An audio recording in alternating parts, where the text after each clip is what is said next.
Eto na guys, yung mga naipon kong cashback just by using my card every time na gumagastos ako sa groceries, sa restaurant, sa mga fast food, coffee shop.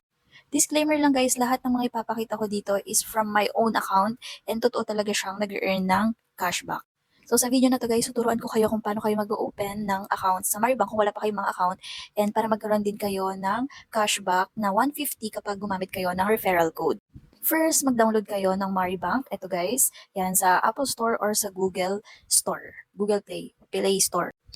Pag open nyo ng account ninyo, ito yung makikita ninyo. Pwede kayong mag-sign up just using your Shopee mobile number or use other mobile number. But I suggest ano na lang kayo, okay lang yung mobile number.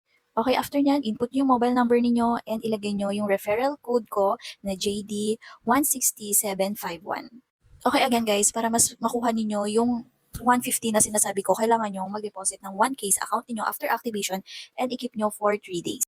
And of course, i-ask kayo ng ID for verification. So, input nyo lang dyan yung ID niyo. Kailangan din ng selfie ninyo, guys. And next, magpapakita siya ng application successful. So, kung na-activate na yung account mo, guys, yan, pwede ka nang mag-deposit.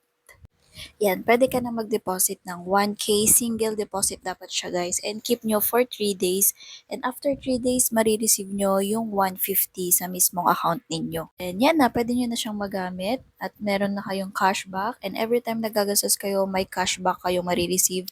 1% kapag ginamit yung card. And masaya gumamit ng Maribank guys. So, let's start saving na using Maribank.